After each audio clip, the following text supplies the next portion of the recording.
Hey guys, so today we're checking out the ReadyLIFT 2-inch front leveling kit with the Tubular Control Arms, fitting all 2019 and newer four-wheel drive Ram 1500s without air ride and also excluding the TRX model. Now if you're in search of an easy and affordable way to level out your truck that doesn't require any modification, create a better looking and more functional stance for your Ram, while also allowing you to mount up to a 33-inch tire, this is going to be the kit to choose. This kit by ReadyLIFT will do a great job at leveling out the factory rake in the front, which will help you even out the truck stance, but also increase some ground clearance, making your Ram a bit more functional in off-road situations. Now the front end of the Ram does sit pretty low, so by increasing that height in the front, you'll be able to clear small obstacles that you may have previously come in contact with. I would like to call out that the spacer itself measures to 1 1/4 of an inch, but the suspension geometry combined with the spring compression will achieve that 2 inches of lift in the front. Now when it comes to a tire size, a 33-inch tire will fill out the wheel well very nicely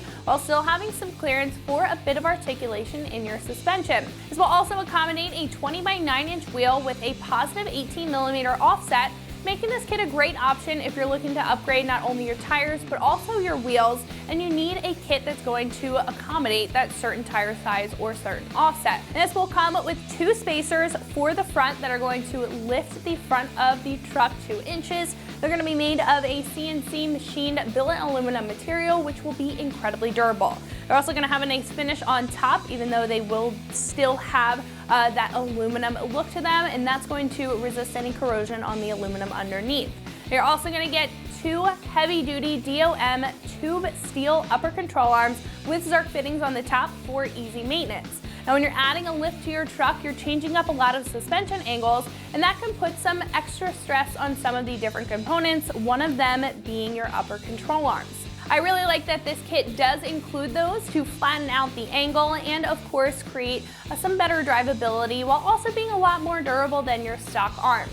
This kit will also just come with all of the necessary hardware in order to install this, and again is completely bolt on, so no cutting or drilling is required, making the install pretty straightforward. Now when it does come to price, this is going to come in at roughly $550 for the kit, and I think that that kind of sits in the middle ground when it comes to leveling kits in the category. Now in comparing this to some other choices on the page, you'll usually see some more budget-friendly choices will come with just the spacers. They won't usually include the control arms, and they're going to come with minimal components in the kit. Some other choices may also come with just different solutions, so instead of spacers for the front, they may have a taller strut or spring, as to where this keeps it simple and pretty straightforward. Now overall, I think if you're looking for a spacer lift, if you're happy with your factory suspension but want a little bit of extra height in the front, and you're also concerned about the drivability when it comes to flattening out those angles for your suspension after you lift it, then this is going to be an awesome choice to choose. Now when it comes to install, like I said, it will be straightforward. You won't have to do any modification, but I am going to give this a 3 out of 3 wrenches on the difficulty meter, just because you will have to take a decent amount of that front suspension apart in order to install this. I would say it would take you about 4 hours to get the job done with the proper tools to do it, and one of our installers here is actually going to show you how to get this onto your truck step by step. So that's going to wrap it up for my review. Let's go ahead and get into the install. Tools required for this install include an impact gun, a ratchet, a hammer, a 21mm wrench, a 14, 16, and 19mm ratcheting wrench, 15/16 wrench, a 10, 14, 16, 18, 21, and 22mm sockets, a pry bar, a couple of bungee cords, as well as a jack and a couple of jack stands. What's up guys? Today we're going to be installing a leveling kit on our Ram 1500, so let's get right to it. So first things first guys, after we get the truck up in the air, we have to remove our front wheels. So we'll take a 22mm socket and our locking lug nut key and take our wheels off.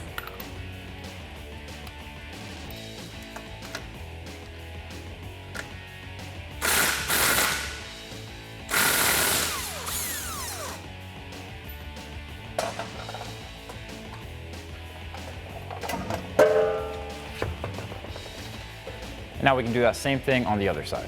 So now once we have our wheel removed and access to our fender well, we're gonna go ahead and disconnect this ABS line. There's a clip that holds it into our brake line. So you can pull on that, open that clip and pop right out. And then we can follow our line up, and there's another connection here on the upper control arm that we can wiggle free.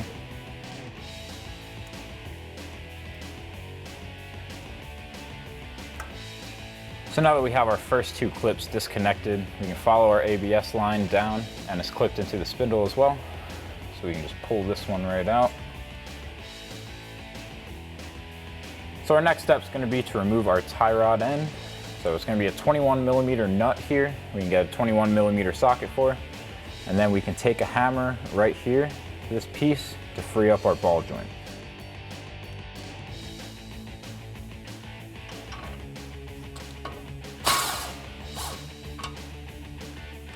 Leave that nut threaded on just a couple threads until we hit it out.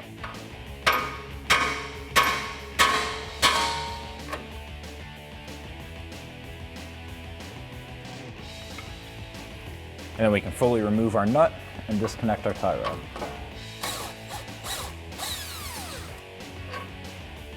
So now we can come to our lower strut bolt. This is going to be a 21mm, and there's also a 15/16 nut on the back. So we'll get a 15/16 wrench on the back side. And then we can get our 21mm socket and get this bolt out.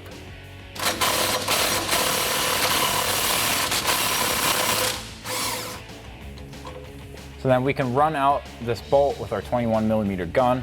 If that doesn't work, we can jack up on the bottom of the spindle and it'll give us that clearance to get it out.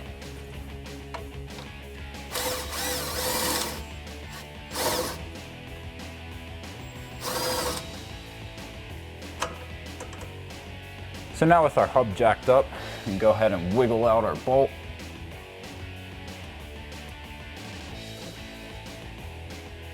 And this one's still a little stuck, so I'm gonna give it one more tap with the gun. So our next step is gonna be to disconnect our sway bar end link from our lower control arm. So it's gonna be right at the bottom here. It's an 18mm nut. So we can get an 18mm socket on that and remove it.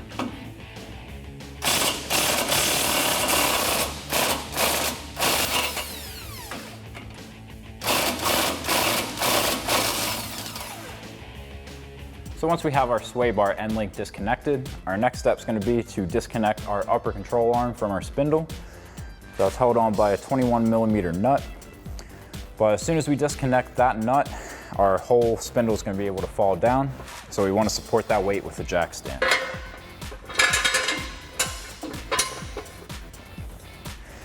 And then our whole hub is able to slide side to side right now. So I'm going to go ahead and take our tie rod, slide it back into place, and just put our nut on a couple threads. Now with everything held into position, we can go ahead and disconnect our nut. So now we can get in there with a 21mm ratcheting wrench.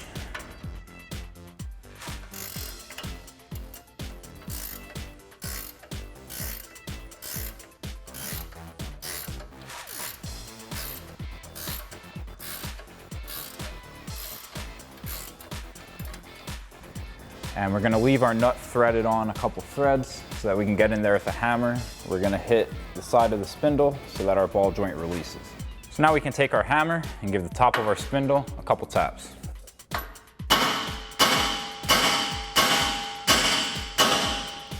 So now we can take out our tie rod end again.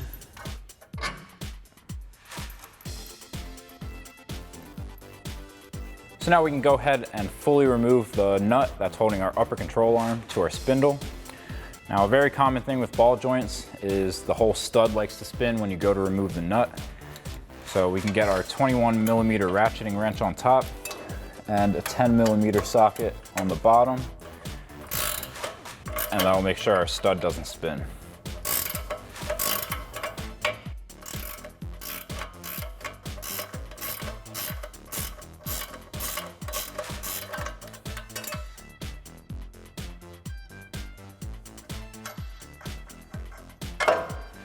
So we've gone ahead and put a bungee cord onto our spindle just to better hold it into place while we remove our strut.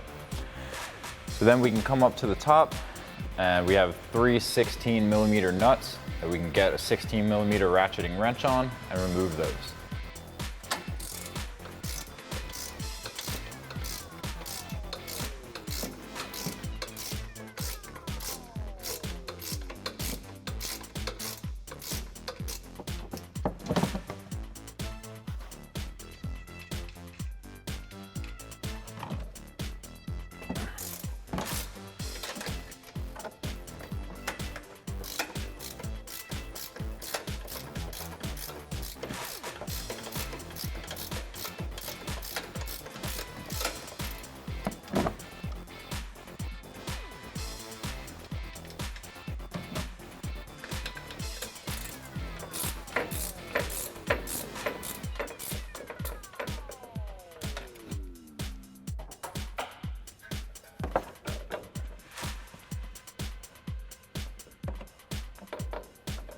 So now with our top nuts removed, we can go ahead and get a pry bar on our lower control arm.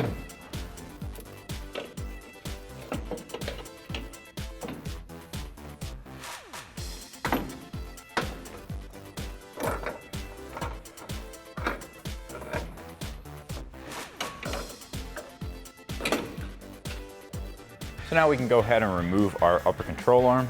There's going to be a 21mm bolt as well as a 21mm nut. So you can peel back on this fender liner.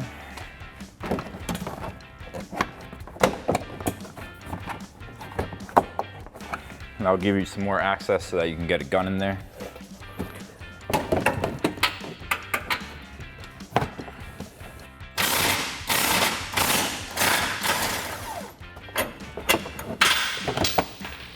Now we can do that same thing on the other side.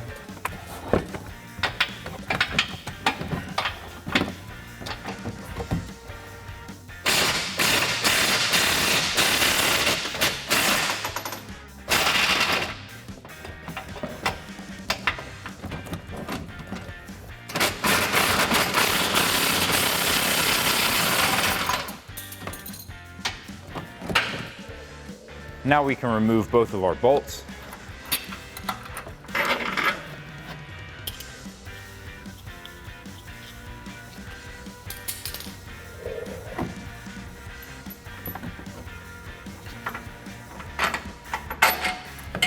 And we can remove our upper control arm. So now we can install our new upper control arm.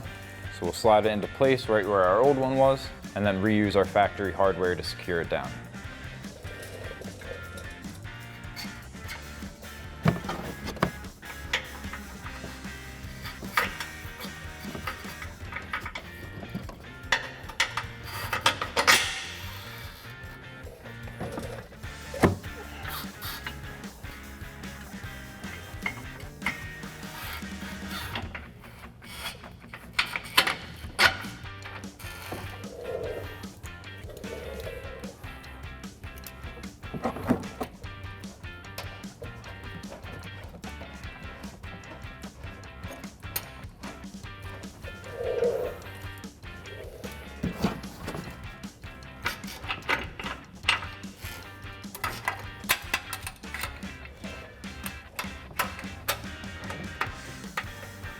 So now we can get back in here with our 21mm socket and tighten these bolts down.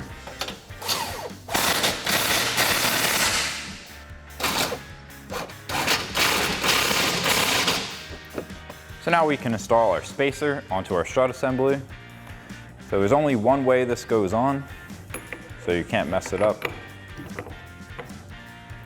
And then we'll be reusing our factory 16mm nuts.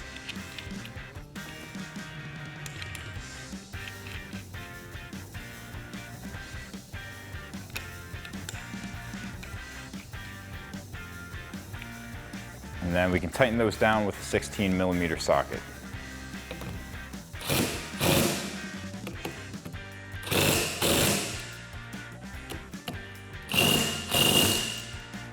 And now we can get this back in the truck.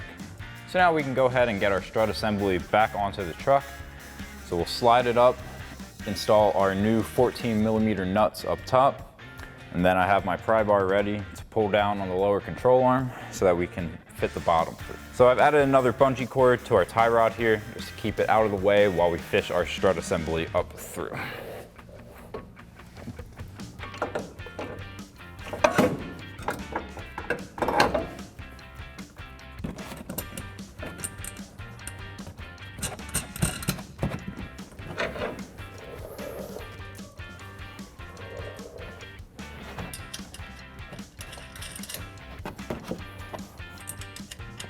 So I've gotten the strut most of the way in.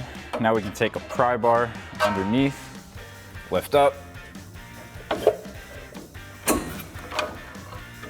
and slide it into place. So now once again we can pry down on the lower control arm to slide our strut into place and then get our bolt through.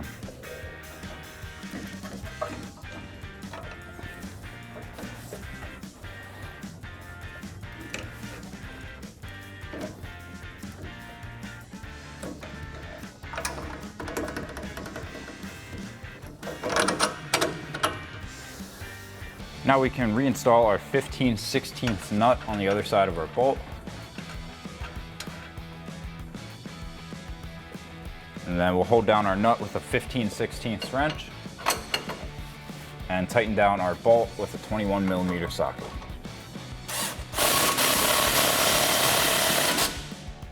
So now we can slide our upper control arm into our spindle.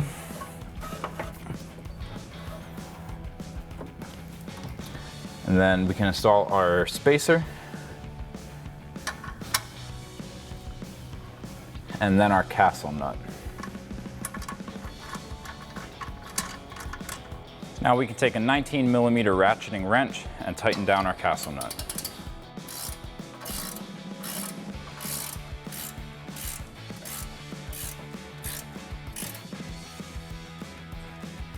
So now we can install our cotter pin. It's going to slide right through the hole in our nut and the gap in our castle nut.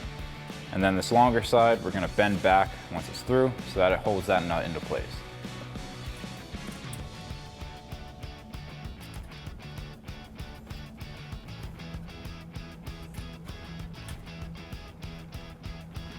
So now we can tighten the 3 nuts at the top of our strut tower. We can take a 14mm ratcheting wrench to snug these down.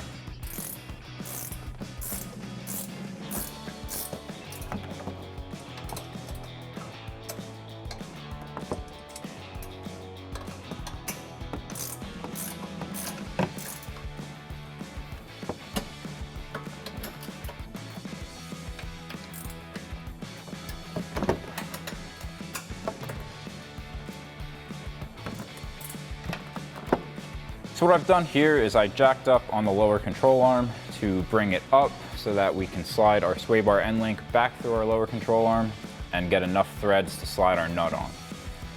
And then we can take our 18mm nut, thread it on, and then we can tighten that down with an 18mm socket.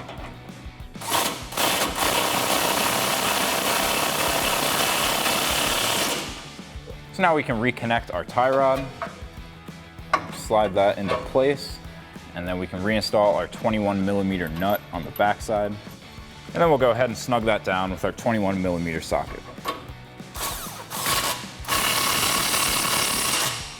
So now our last step is going to be to reconnect our ABS line to our brake line.